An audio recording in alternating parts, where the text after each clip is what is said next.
బేసిక్గా మనకు వచ్చే మెడలోని నొప్పులుకి కారణం ఒకటి స్పైనల్ స్ట్రెయిన్ అంటాం. కంటిన్యూస్గా మనం ల్యాప్టాప్ మీదనో లేకపోతే కంటిన్యూస్గా ఏదో ఒక పని మీదనో ఏదో కంటిన్యూస్గా కుట్టడమో లేకపోతే రాయడము, కంటిన్యూస్గా తల వంచుకొని చేసే పనులు, ల్యాప్టాప్ మీద కూర్చొని పనులు చేసుకోవడము, కంప్యూటర్ మీద కూర్చొని పనులు చేసుకోవడము, దీనివల్ల ఏంటంటే కంటిన్యూస్గా అదే పొజిషన్లో ఉండడం వల్ల స్పైన్ స్ట్రెయిన్కి గురవుతుంది. అంటే ఈ లిగమెంట్స్ అన్నీ కూడా స్ట్రెచ్లో ఉంటాయి.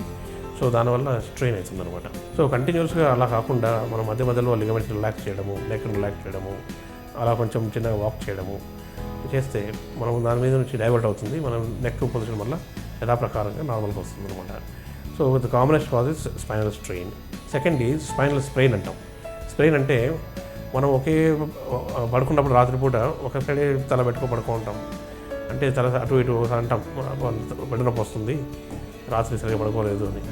సో దానికి కారణం ఏంటంటే దాని స్ప్రెయిన్ అంటాం. స్ప్రెయిన్ అంటే any ligamental movement beyond its limitation. అంటే లిగమెంట్కి ఒక లిమిటేషన్ వరకు మూమెంట్ ఉంటుందన్నమాట.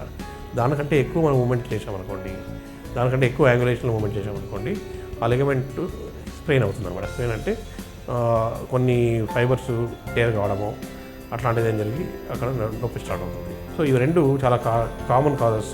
టెంపరీ, చాలా తక్కువ కాలం ఉంటాయి అన్నమాట. 2 days, 3 days, 5 days, 10 days, maximum ఒక 2 weeksలో మళ్ళీ యథాప్రకారంగా పెయిన్ తగ్గిపోతుంది అనమాట. మనం ప్రతి పనిని చేసేటప్పుడు ఎంత మనం ఫోకస్ చేస్తున్నా కూడా ఆ పనిని చేసేటప్పుడు అప్పుడప్పుడు మధ్యలో మనం బ్రేక్స్ తీసుకోవాలి. ఒకటే పొజిషన్లో ఉండకూడదు, కొద్దిగా పొజిషన్ అటు ఇటు చేంజ్ చేయాలి. సో అలా చేసినప్పుడు ఏమవుతుందంటే లిగమెంట్స్ అనేవి ఆ స్ట్రెయిన్ కాకుండా ఉంటాయి అనమాట. అదే మనం అబ్నార్మల్ పొజిషన్లో కూర్చోవడం కానీ, అబ్నార్మల్ పొజిషన్లో పడుకోవడం కానీ చేసినప్పుడు డిఫరెంట్, మనము బైక్ మీద పోతుంటాము, సడన్గా అటు తిరుగుతాము, కింద ఒక పెద్ద గోయి ఉంటుంది, గోతులే పడిపోతాం. అట్లాంటప్పుడు ఏమవుతుందంటే లిగమెంట్ స్ప్రెయిన్ అయిపోతుంది.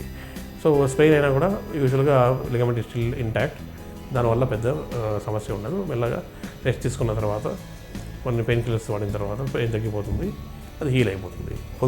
పోస్చర్ కరెక్ట్గా మెయింటైన్ చేయాలి, నెక్ పోస్చర్ కరెక్ట్గా మెయింటైన్ చేయాలి. మధ్యలో మనము బ్రేక్స్ తీసుకోవాలి. కంటిన్యూస్గా ఒకటి మోనోటనస్ పొజిషన్లో ఉండకూడదు. So neck pain without neck being the cause, అంటే నెక్లో కాజ్ కాకుండా వేరే చోట నుంచి కూడా మనకు నెక్ పెయిన్ రావచ్చు. అంటే ఒక బ్రెయిన్ ఇన్ఫెక్షన్ కావచ్చు, బ్రెయిన్లో చిన్న హెమరేజెస్ కావచ్చు, హెడ్ ఏక్ వల్ల కూడా రావచ్చు, యాక్సిడెంటల్ హైపర్టెన్షన్లో కూడా నెక్ పెయిన్ రావచ్చు. సో నెక్ పెయిన్కి చాలా కారణాలు ఉంటాయి. బట్ అది సింపుల్గా రెగ్యులర్గా వచ్చే నెక్ పెయిన్ ట్యాబ్లెట్స్ తగ్గిపోతుంది అంటే okay, not to worry much. కాకపోతే మనం మందులు వాడినా, ఫిజియోథెరపీ చేయించినా, ఇంకోటి చేయించినా అది తగ్గడం లేదు. ఇట్లాంటి సమస్యల్లో ఏంటంటే మనము స్పెషలిస్ట్ని సంప్రదించి ఆ తర్వాత అవసరమైతే స్కాన్స్ చేసి చూసుకొని దానికి కరెక్షన్ మనం చూసుకోవాలి.